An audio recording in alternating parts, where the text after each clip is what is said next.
안녕하세요 여러분. 일요일 아침 금융시장 브리핑의 상승미소입니다. 지난주 미국과 중국의 새로운 갈등, 빅테크 5 주식을 비롯한 비대면 주식들의 실적 상승에도 불구한 하락, 그리고 금요일 새벽 인텔 주식의 16% 폭락까지 다사다난했습니다. 이게 시장에 어떤 영향, 왜 이런 일이 발생했는지 살펴보고 다음 주에 증시 방향까지 점검합니다. 토마스 류 선생님 모시겠습니다. 안녕하세요. 토마스 류 선생님. 네, 안녕하세요. 예, 지난주 증시 약간 불안했습니다. 특히 이 증시가 불안한 데 있어서 사실 그동안 상승 랠리를 주도했던 그 빅테크 비대면 주식들이 하락이 이게 우리를 약간 좀 불안하게 만들었습니다. 이 빅테크 주식들 주가가 하락한 이유는 무엇인가요? 이거 너무 오른 것이다 라고 시장이 판단하는 걸까요? 네, 그동안 독야청청 혼자 얘들끼리만 많이 올라갔었죠. 그래서 하여튼 이 19이 사태 속에서 경제는 엉망인데 나스닥 주가는 사상 최고치를 계속 기록하는데 이런 빅테크 5들이 아마 뒤에서 상당히 기여도가 상당히 컸죠. 그래서 이 점점 크면서 시장의 비중도 점점 커지고, 그래서 이 미국 당국에서 자꾸 우려의 소리가 나오는 거죠. 증시가 다양화돼 갖고 이 근본이 튼튼해야 되는데, 이렇게 빅테크 5에 너무 비중이 커지면 이 기업들의 주가 출렁임에 따라 갖고 전체 증시 지수가 움직일 수 있고, 이렇게 되면은 미국의 은퇴 상품 플랜들 이런 데 큰 영향을 줘갖고 결국은 미국 국민들의 앞으로의 저축 생활 또 은퇴 계획 이런데 상당히 크게 영향 줄 수 있다. 이런 이제 비판 의식이 많이 증가했고요. 그 다음에 이제 최근에 민주당의 목소리가 점점 더 커지면서 특히 아마존 같은 기업은 시총 1위 기업이 어떻게 연방 세금 한 푼도 안 낼 수 있느냐? 이거는 잘못됐다. 그래서 이것들을 쪼개야 된다. 이런 여론이 강하게 일어났던 거죠. 그런데, 다음 주 월요일에 이 빅테크 5 중에 4개 기업의 아마존, 애플, 구글, 페이스북, 이 CEO들을 불러다가 하원 내 엔타이트러스트, 독과점법을 다루는 소위원회에서 청문회를 해요. 그래서 거기에서 이 하원 의원들이 아마 날카로운 질문을 던지고 이제 거기서 이제 CEO들이 이제 방어를 할 건데, 거기에 결과에 따라 갖고 이 하원에서 이 빅테크들에 관해서 이 독과점법을 적용할 거냐 안 할 거냐 이제 이런 결정할 수 있는 이제 근거가 되거든요. 근데 이게 월요일 날에 예정돼 있었죠. 그래서 이게 겁나 갖고 이걸 겁을 내 갖고 이 증시 투자자들이 빅테크 중심으로 해서 프로핏 테이킹, 이익을 실현하는 이제 그런 과정이 있었는데, 이게 월요일로 예정돼 있었는데 월요일에 미 의회 의사당 마당에서는 하원 의원이면서 흑인 인권 운동가 운동을 했던 존 루이스라고 하는 분의 장례식이 있어요. 그래서 불갑을 8월 3일로 연기됐어요. 이 엔타이트러스트 청문회가. 그래서 제가 볼 때는 8월 3일 그 청문회 지날 때까지는, 그때까지는 빅테크의 주가는 횡보하든지 하락할 수 있든지, 하여튼 더 이상 큰 상승은 못할 수 있다. 그렇게 보고 있습니다. 제가 궁금한 건, 아마존은 어떻게 세금을 한 푼도 안 낼 수 있는 거죠? 저는 그거는 잘 모르겠어요. 그래서 아마도 이게 온라인 이 쇼핑몰을 기반으로 한 회사이기 때문에 아마 미국의 어떤 법에 온라인 업체는 연방세금을 안 내도 된다. 그거는 법이 있겠죠.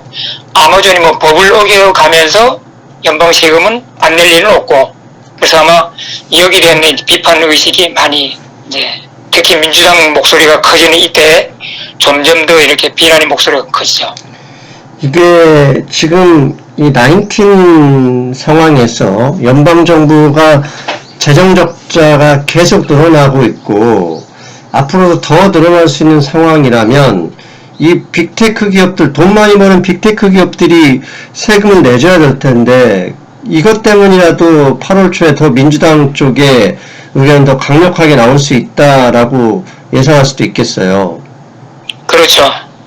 그런데 이제 조금 안심스러운 거는 사실 이 빅테크5의 CEO들이 반 트럼프거든요. 예. 트럼프 대통령하고는 각을 세우지만은 트럼프 대통령 본인은 이 대기업들이 그래도 이 미국 정치를 이끌어간 추진 동력인데 미워도 이걸 쪼개려고 하진 않아요. 그래서 적어도 이 하원에서 뭐 엔타트러스트법으로 걸어서 뭐 집행을 한달지라도 최종 결정권자는 트럼프 대통령이거든요. 예. 그래서 제가 볼 때는 트럼프 대통령은 결코 이 대기업들을 쪼개려고 하진 않을 것이다.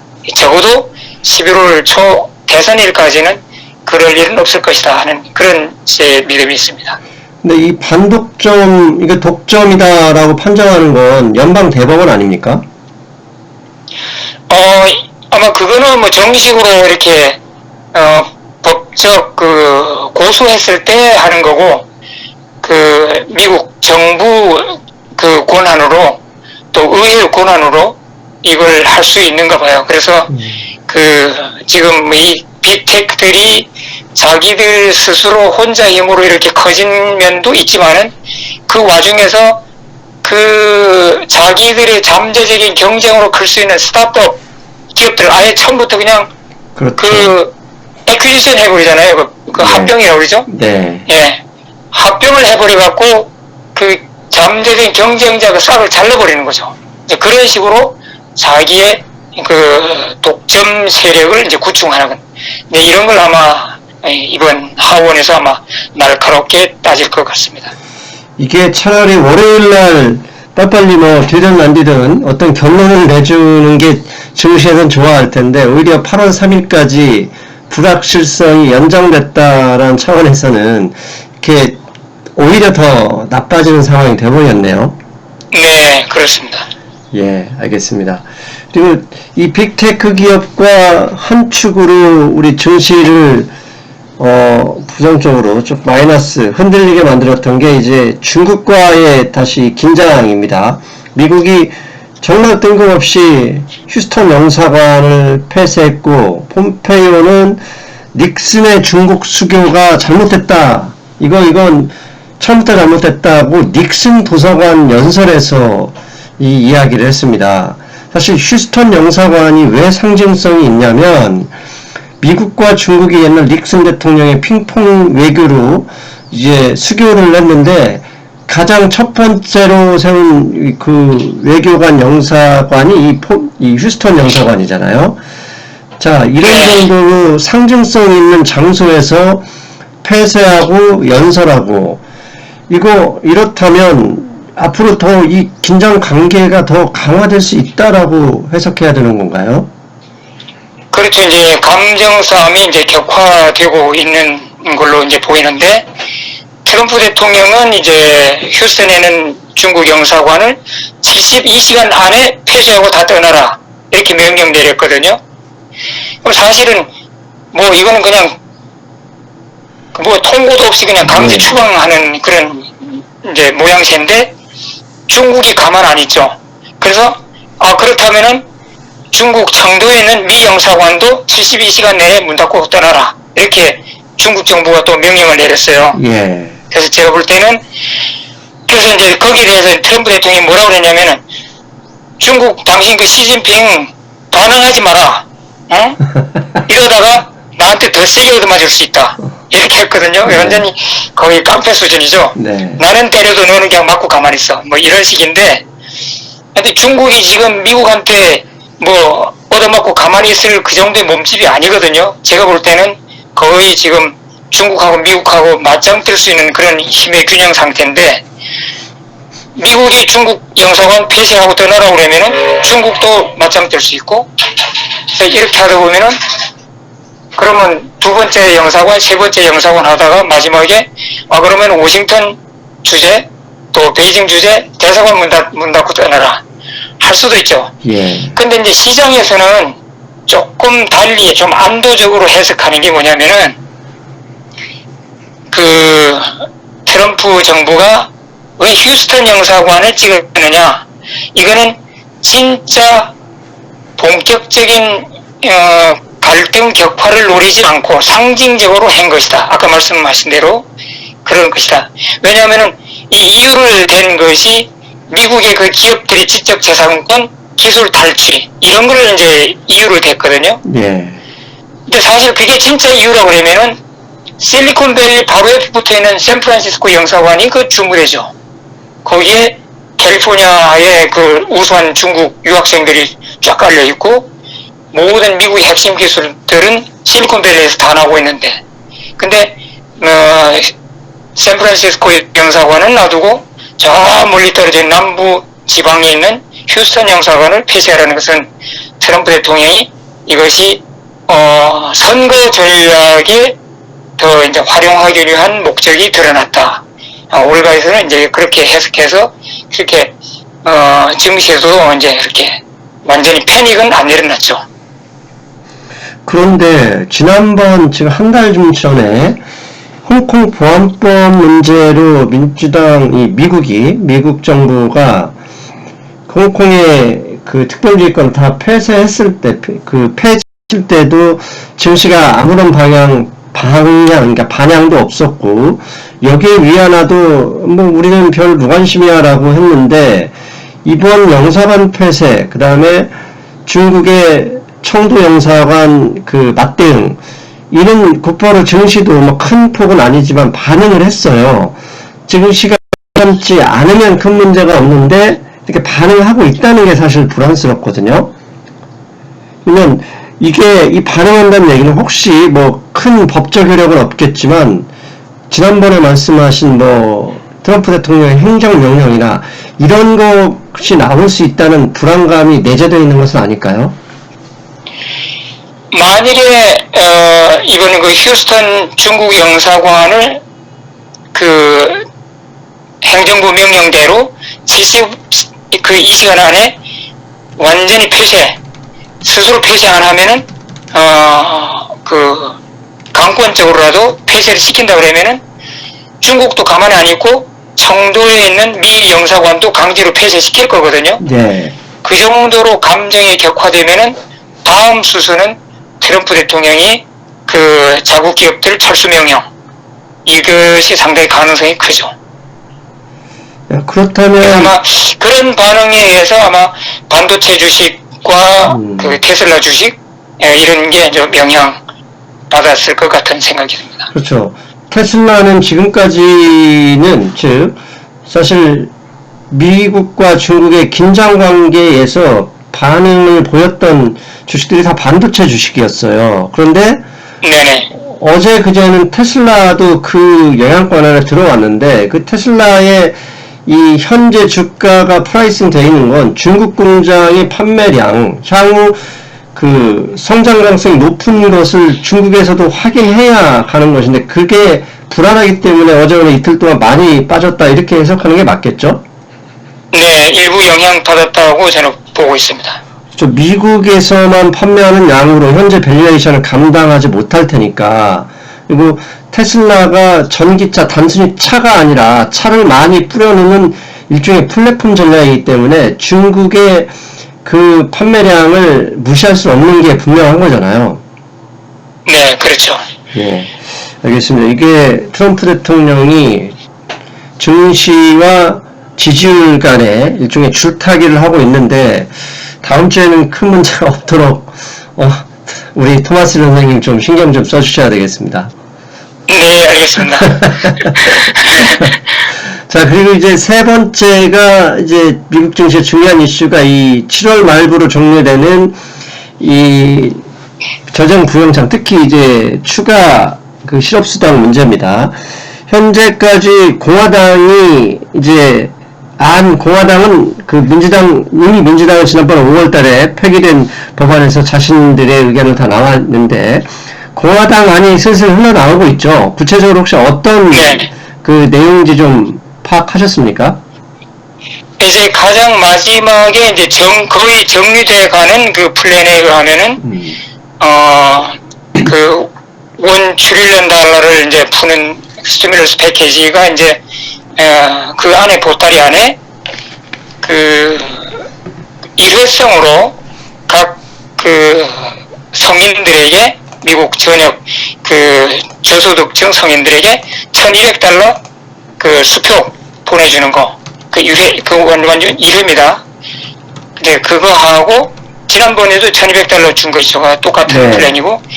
그 다음에 이제 실업수당에서 추가 $600 주던 거, 이거는 이제 공화당 내에서나 트럼프 대통령이 강력하게 반대해갖고, 이 $600는 이제 존속을 할 수 없고, 그래서 오늘 느무신 재무장관이 얘기하는데, 그 $600를 쇼텀으로 연장하긴 하는데, $600는 아니고, $100 내지 $200만 줄 것이다. 이렇게 지금 아웃라인이 이제 정해졌어요. 그래서 이제 이건 이제 그 공화당과 그 트럼프 대통령의 이제 그 끈질긴 그 줄다리기 끝에 이제 트럼프 대통령이 고집했던 페이롤 텍스 컷, 이거는 이제 제외시키기로 이제 결론냈고, 그래서 이제 이렇게 이제 플랜을 거의 완성 단계에 왔는데, 이것을 또 민주당에서 합의해줄지 안 해줄지, 이거는 또 미지수라 이거죠. 그래서 지금 이번 뭐 사실 이번 주로 끝났죠. 이 $600 실업수당은 끝났고, 이제 다음 주부터 이게 대합이 없이 이게 이어질 수 있을런지. 근데 지금 시간상 스케줄을 볼 때 그것은 거의 불가능하다, 저는 그렇게 보고요. 그래서 지금 그 $600와 어떤 그 분석가 얘기로는 300만 개 일자리를 지탱해준 결과가 있고, 또 미국의 그 소비 시장을 견인해준 그런 효과도 있었는데, 이것을 다 없앴을 때는 미국의 경제 충격이 올 수 있고, 이건 증시에도 큰 충격이 올 수 있다, 이렇게 경고를 많이 보내고 있죠. 지금 목요일에 잡리슨 클레임이 지금까지 예상보다 항상 좀 줄었었는데 예상치를 넘어서 더 늘어나 버렸습니다. 이 이야기는 뭐냐면 그 뉴 핫스팟 지역의 이 스몰 비즈니스를 위시한 많은 기업들의 리오프닝 중단 또는 폐쇄가 이어지고 있어서 실업자가 줄어드는 상황이 아니다라고 해석해야 되는 게 맞죠? 네네. 이런 상황에서 오히려 그 이니셜 잡리스 클레임은 증가했어요. 예. 그래갖고 그 시장에서 상당히 처음에 그 초기 그 첫 시간에 상당히 충격을 받았죠. 그래서 그 영향이 주말까지 계속 이어져 온 거죠. 이런 상황에서 실업자가 다시 늘어나는 이 상황에서 공화당이 추진하는 것처럼 추가 실업수당을 줄여버리거나 기간을 줄이거나 돈을 줄이거나 이것 자체가 증시에 부정적으로 반응할 가능성이 높지 않습니까? 네, 그렇죠. 그래서 그 CNBC 그 짐 크레머 그분 얘기로는 그 월가에서 그 차트 가장 유명한 차티스트가 말하는데, 이 $600의 실업수당이 끝나는 7월 말일날, 그것도 아주 말일날 딱 찍었어요. 증시 크래시가 일어날 것이다, 이렇게 예언을 했거든요. 네. 그래서 제가 지금 그 낌새가 있나 없나 지금 눈여겨보고 있는 중입니다. 사실 짐 크라머 이분이 훌륭한 분이긴 하지만 사실 최근 1년 동안 이분 말씀에 제대로 시장이 그분 말씀처럼 된 게 저는 한 번도 본 적이 없어서요. 네. 제가 그분이 주식 추천해낼 때 바이하라는 거 따라서 해봤더니 그 통계가 네. 진짜 오랑무탕에 동전 던지기 50대 50이었다 이거죠. 50은 맞고 50은 틀렸고. 예. 아무튼 지금 현재 중요한 건 또 하나 제가 보는 변수는 공화당 안이 개별적으로 이렇게 선생님 말씀하신 것처럼 흘러나오고는 있지만 아직 공화당 당론이 없어요.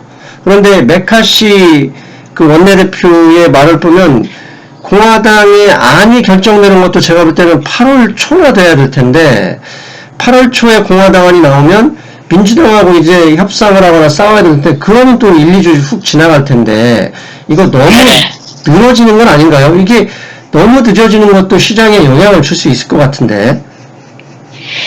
근데 이제 미국의 그 실업수당의 그 지급 그 방식을 보면은 만일 7월 25일에 이제 그 $600 실업수당이 끝났지만은 그리고 설령 8월 중순 8월 말일 가서 이 법안이 최종 여야가 합의해갖고 법안 발효가 된다 할지라도 그 안에 밀렸던 거 이것은 소급해서 한꺼번에 다 줄 가능성이 상당히 크거든요. 지금까지 제가 지켜본 그 실업수당 페이 그 행태를 보면은 그렇게 돼 있어요. 그래서 나중이라도 한꺼번에 주면은 좋는데 진짜 이거 일주일에 $100 내지 $200만 준다 그러면은 이거는 이 저소득층에게는 상당히 그 생명줄이 상당히 위태롭게 그 위협받을 수 있고 이것이 결국은 경제와 증시에도 영향을 줄 수 있다 이렇게 생각하고 있습니다.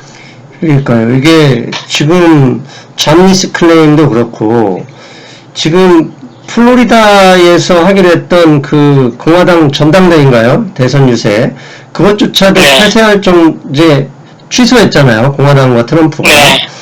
그런 정도 그 취소한 이유가 트럼프 대통령이 보통뿐이니까 절대 취소 안 할 뿐인데 취소하는 거 보면 그만큼 지금 이 19 사태의 현재 상황이 쉽지 않다는 것인데 그런 상황에서 추가 수당을 진짜 그렇게 무지막지하게 잘라버린다. 이거 충격은 사실 당연히 나올 수밖에 없을 것 같아요.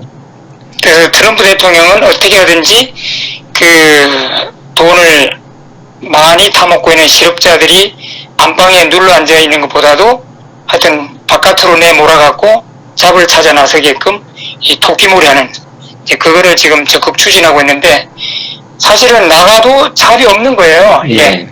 예. 전부 뭐 다 문 닫고 디스턴싱 하고 뭐 이래갖고 잡이 없는데 놀고 싶어서 집 안에서 놀겠어요. 잡이 없으니까 노는 거죠. 그래서 하여튼 이 결과는 어떻게 될지 잘 모르겠습니다. 그리고 이제 또 중요한 뉴스가 새벽에 CNBC를 보니까 파우치 박사가 그동안의 그 백신 개발의 속도와는 좀 반대되는 말씀을 하셨어요. 뭐냐면 내년 이후에도 수개월 정도 더 걸린다. 그 얘기는 빨라야 뭐 2분기 정도에 이 백신 개발이 될 것 같다라는 말씀이거든요. 지난주만 하더라도 파우치 박사 자신도 그랬고 골드만삭스도 연내에 백신 개발 나온다라고 했는데 이 파우치 박사의 발언도 다음 주에 시장에 영향을 미칠 가능성은 없는 건가요? 근데 그 파우치 박사는 이제 조금 이제 상당히 보수적으로 자기 그 말에 그 책임감을 통감하고 말을 조심스럽게 하면서 그 팩트 그대로 이제 하는데 골드만삭스는 또 조금 다르게 보고 있는데 미국 남부를 지금 휩쓸고 있는 그 19 확산세가 그 커브가 정점을 만들려고 하는 모습이 보인다. 그래서 지금 제가 봐도 그 매일 그 엄청난 숫자가 계속 증가하다가 그 숫자가 점점 조금 뭐 줄어들지는 않지만은 덜 상승하는 그런 모습을 보이고 있거든요. 그래서 제가 볼 때는 현재 지금 증시가 지금 코로나 이 환자가 남부를 휩쓸고 있는 상황에서 또 모든 악재가 계속 옆에서 으르렁대고 있는 상황에서도 잘 버티잖아요. 네. 예, 지금 뭐 어닝도 뭐 이 시즌에 뭐 크로스바를 상당히 낮춰갖고 겨우 뛰어넘는 걸 갖고 어닝 잘 나왔다 박수치고 지금 그런 상황인데 지금 모든 상황이 악재가 둘러싸이는 상황에서도 증시 자체는 아주 잘 버티고 있다는 거죠. 그래서 제가 볼 때는 이 남부의 그 19 환자 그 커브 플래트닝 이것을 증시가 지금 미리 보고 있지 않을까 지금 그렇게 지금 생각하고 있습니다. 그러니까 선생님 말씀은 파우치 박사가 최근 한 한 달 전부터입니다. 사실 발언의 분위기가 상당히 조심스러우면서도 트럼프나 이 백악관의 대응에 대해서 비판하는 강도가 높아지고 있어요. 그 얘기는 사실 정권이 바뀌었을 때의 그 책임 문제나 아니면 자신의 일자리를 지키기 위해서 일종의 톤의 변화다 이렇게 해석하는 게 맞을 것 같고, 그것 때문에 최근 나바로 위원장이 나서서 사퇴 압박을 하는 그런 상황이기 때문에 이번 발언 자체를 좀 조심스럽게 하는 것이다 라고 보고 계신다, 이렇게 말씀드릴 수 있는 거네요. 네네. 그리고 이제 그 미국이 이제 그 백신 개발 업체들이 많잖아요. 전 세계적으로도 유명한 백신 개발 업체들이 많은데, 이 날이 갈수록 이 개발의 진전 속도가 점점 빨라지고 있다 이거죠. 그래서 네. 미국 정부도 그 화이저 그 제약사에게 백신이 개발 완료되면은 6억 회분을 매입하겠다고 미리 돈까지 줬어요. 예. 그래서 이제 그 정도고, 이제 그 뭐라고 그러죠? 그 뭐 선물 계획하듯이 네네네. 하여튼 제약회사에다가 돈을 미리 주고 생산되면은 무조건 미국 정부로 넘겨라. 그래서 미국 정부는 모든 국민들에게 공짜로 백신 예방 접종을 하겠다, 이제 그거거든요. 예. 그래서 그 백신 개발에 이제 계속 이제 진전 속도가 빨라지면서 이것도 증시에 일단 좋은 그 팩터로 계속 지금 남아 있고요. 그 다음에 이제 그 의학 분야, 그 생물학 분야의 과학자들 상대로 해갖고, 그러면은 어떤 회사의 백신 개발에 대해서 신뢰를 하느냐, 개발 성공에 대해서 신뢰를 하느냐, 이제 여론조사를 한 게 있는데요. 그거 보면은 이제 화이저, 모더나, 존슨앤존스, 그 다음에 아스트라제네카라고 있죠. 그 네. 옥스포드 하고 이제 공동 개발하는 거. 그 다음에 노바백스라고 또 있어요. 그 다음에 한국 분들이 주식이 투자 많이 하고 있는 이노라고 있어요. 예, 인비용가 있죠. 예. 예. 근데 이제 거기에 대해서 이제 과학자들이 이제 여론조사를 했는데, 그 이제 다른 기업들은 15표 내지 20표씩 받아야 하는데, 이노, 여기는 2표만 받았어요. 그래서 이걸로 볼 때 개발 성공 확률은 상당히 낮은 걸로 지금 나와 있죠. 그래서 이게 모든 게 지금 지금 주가에 지금 반영되고 있고, 전에도 누차 말씀드린 대로 이 백신 개발 이 자체가 공공성이 강하기 때문에 누가 개발했다 해갖고 이 주식이 그냥 하늘로 올라가는 그런 건 아니거든요. 예. 지금 최근에 그 백신 개발에 참여하고 이 선두에 서 있는 기업들의 주가를 봐도 그렇게 오르막이 게 없어요. 조금 뭐 5%, 10% 올라갔다가 제자리 오고 지금 그런 상태. 그래서 하여튼 그 백신 개발은 날로 진전돼가고, 그 다음에 남부의 그 확진자 수도 커브가 플래팅이 되고 있는 이런 조짐. 이것은 증시에 좀 긍정적으로 영향을 미치고 있다, 이렇게 말씀드리고 싶습니다. 앞서 선생님께서 말씀하신 그 화이자 이 뉴스는 무엇이냐면, 지난주 아마 수요일쯤에 나왔을 겁니다. 미국 정부가 화이자와 독일의 이제 바이오엔테크 이 두 개사에게 백신이 개발되면 대로 우리가 6억 분 사겠다 그래서 그게 20억 달러 정도 되는데, 그걸 먼저 송금했다는 뉴스가 나왔고요.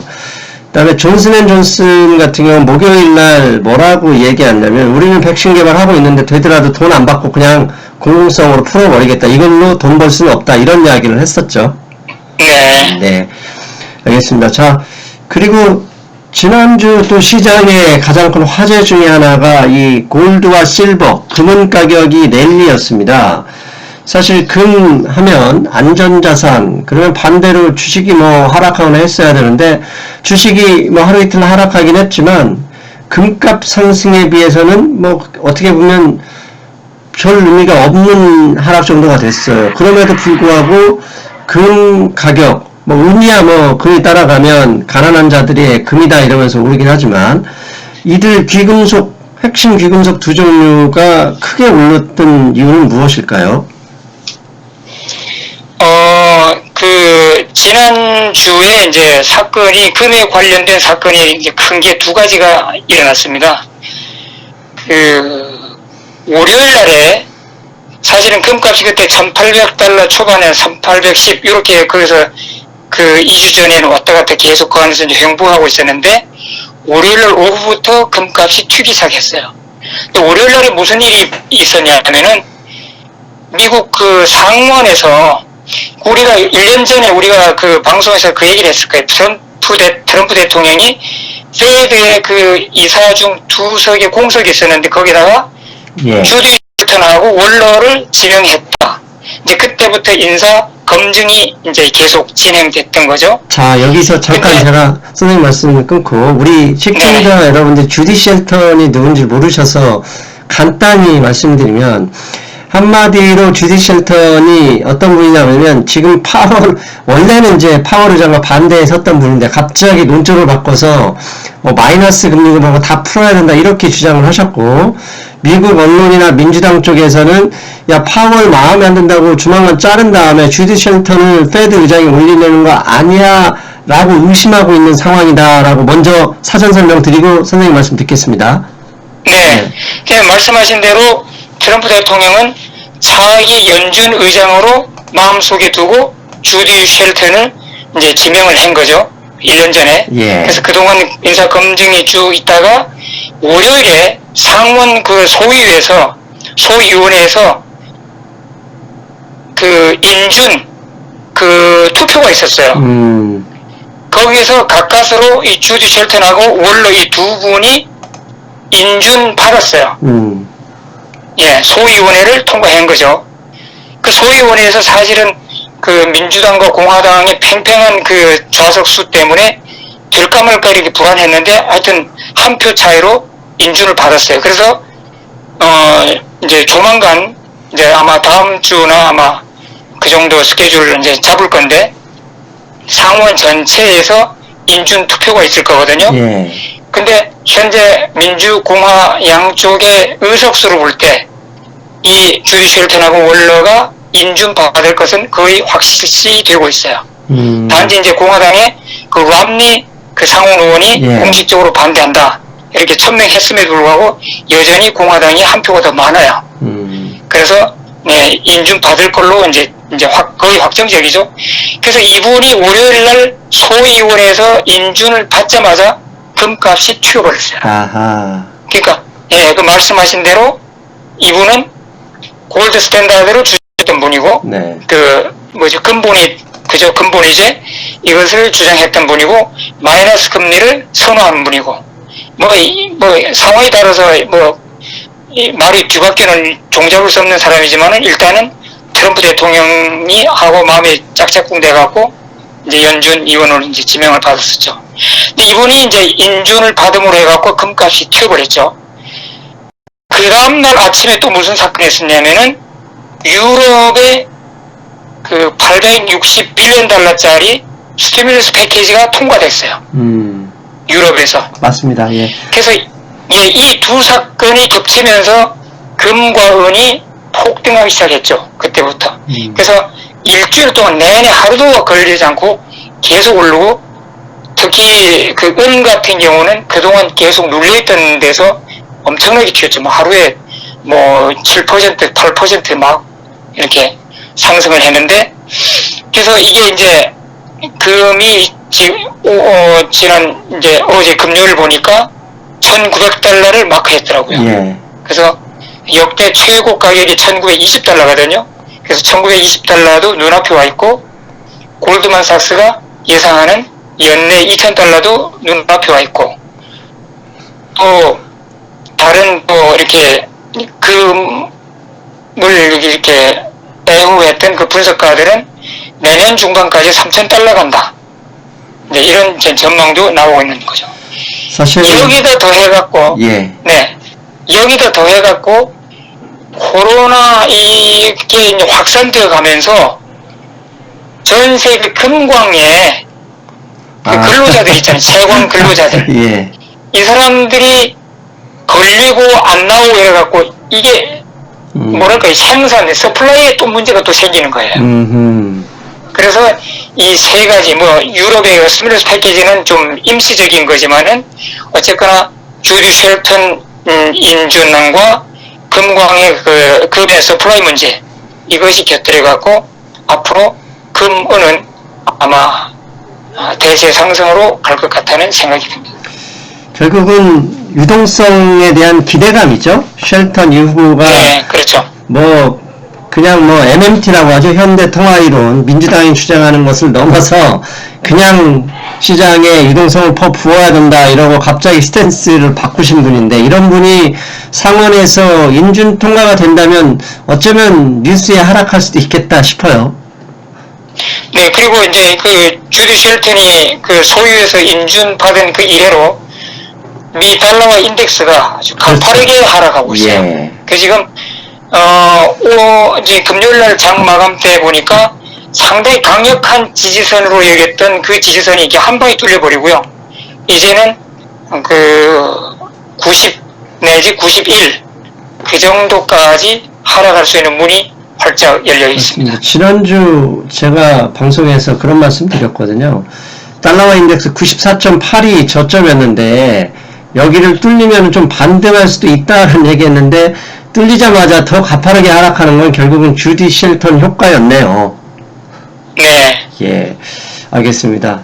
자, 마지막으로 이제 인텔 이야기를 좀 하겠습니다. 오늘 새벽 인텔의 주가가 무려 16% 폭락했고, 반대로 경쟁자인 AMD 주가가 16% 상승을 했습니다.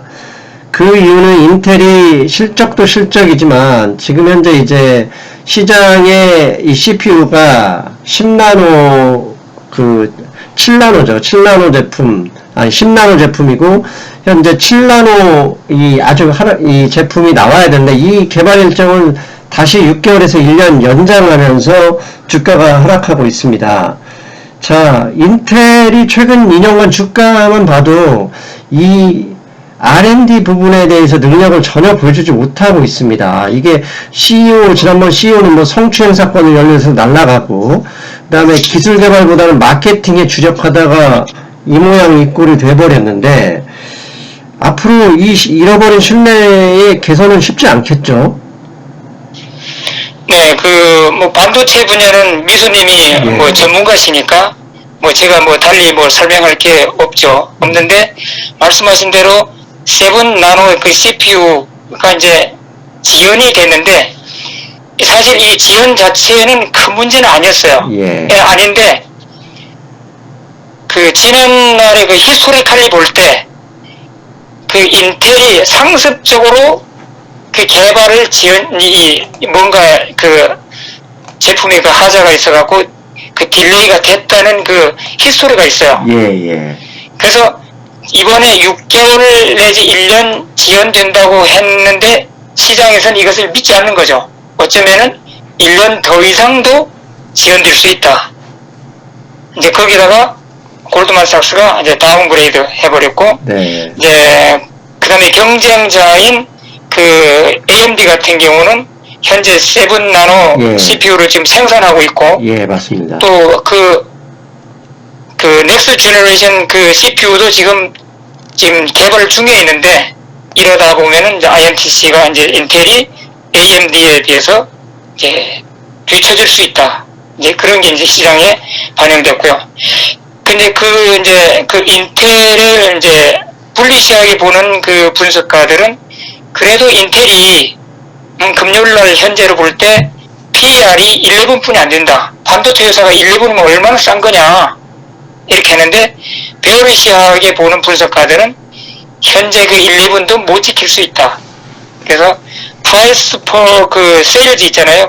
매출 대비 현재 주가. PSR. 이게 지금 PSR인데, 이것이 현재 이제 인텔이 3을 기록하고 있는데, 어쩌면 1까지 떨어질 수 있다. 이렇게 이제, 인텔이 6개월, 1년, 더 이상으로 이제 이렇게 지연돼 가다 보면은, PSR이 1까지도 떨어질 수 있어서, 현재 가격도 비싼 편이다. 이렇게 가서, 금요일 16% 폭락했죠? 예. 그래서 이거는 인텔 주식 사상 최대 폭락. 아마 세운 것 같습니다. 그러니까 이 인텔의 사실 이 신뢰를 말씀하신 것처럼 신뢰 상실이 가장 큽니다. 이미 1년 전에도 그렇죠. 한번 연기했고 다시 또 두 번째로 연기했기 때문에 얘네 세 번째도 믿을 수 없어. 이게 이게 가장 큰 이유고. 네. 실제는 인텔의 이 소식과 함께 일주일 전에 애플이 자체 CPU를 개발하고 앞으로 맥에서는 인텔 거 안 쓰겠다라는 게 부각이 돼버렸어요. 네. 그리고 이미 작년부터 아마존이나 페이스북 이 플랫폼 회사들은 자체 CPU를 개발하겠다고 선언했거든요. 이게 다 인텔의 이 기술 개발 역량이나 출시 지연하고도 연관이 될 것이다 라는 이런 뉴스가 갑자기 또 재부각되어 버렸거든요. 그래서 향후 인텔은 시장 신뢰를 얻기까지 상당한 시일이 걸릴 수 있다.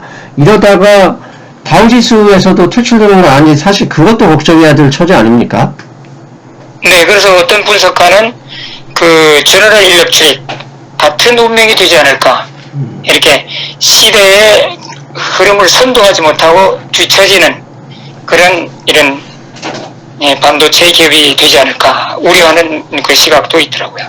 예, 참, 그, 인텔 하면 어떤 기업입니까? 우리가 쓰는 모든 이 PC, 아이폰, 스마트폰, 서버, 웬만한 전자장비에는 이 인텔의 CPU 없어서는 인텔 인사이드 이 마크가 품질을 보증하는 그런 마크였는데 참 격세지감입니다. 세상 변화에 잠깐 방심하는 사이에 한순간에 날아갈 수 그렇죠. 있다는 거 우리 다시 배웁니다. 네.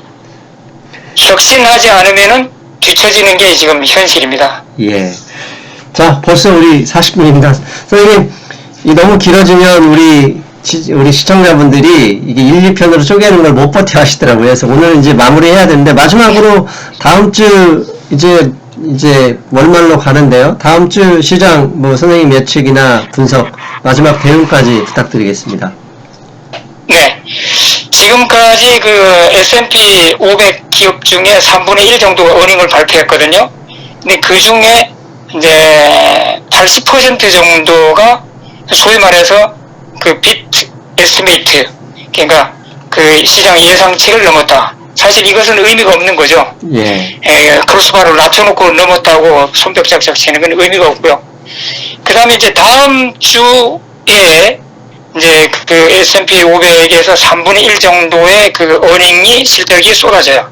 근데 그 중에 애플, 아마존, 구글, 이 아주 이 초중량급의 빅테크가 이제 어닝이 이제 나올 건데, 여기에 따라 갖고 증시 방향이 달라질 것이다 하는 이제 그런 말씀 드리고 싶고요.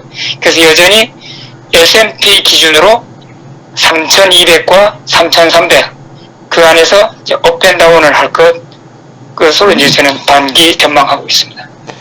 예, 알겠습니다. 선생님, 결국은 빅테크 실적과 8월 초에 있을 그 반독점 그 의회 증언, 의회 청문회 같은 성격이죠. 그것과 연결돼서 좀 조심스럽게 접근하는 게 좋겠다는 생각입니다. 네, 그렇죠. 지금 그 시기적으로도 이제 7월 말 끝나고 8월 들어가면은 모든 그 많은 그 분석가들이 3분기에 큰 조정이 올 수 있다 이렇게 경고를 계속하고 있거든요. 그래서 이게 지금 실업자 증가 이런 추세, 이것도 3분기에 경제가 완전히 회복되리라고 하는 기대감에 떠 있는데 그게 4분기로 내년 초로 또 미뤄질 낌새가 있으면은 증시는 아마 상당히 네거티브하게 반응할 것 같습니다. 예, 선생님 오늘도 좋은 말씀, 인사이트 감사드리고 저희는 다음 주에 뵙겠습니다. 네, 수고하셨습니다. 안녕히 계세요. 잘 들으셨어요? 네. 역시 토마스 류 선생님은 현지의 생생한 정보 항상 고맙게 잘 전달해 주십니다. 자, 월요일 방송은요, 인텔이 7나노 CPU 개발의 지연 소식으로 16% 폭락했죠. 그런데 한국의 신문들 삼성전자와 DDR5를 연결하는 뉴스들이 많습니다. 월요일 반도체 주식 다 정리해야 하는 것인지 긴급하게 분석했습니다. 월요일 방송 기대하십시오. 여러분, 안녕.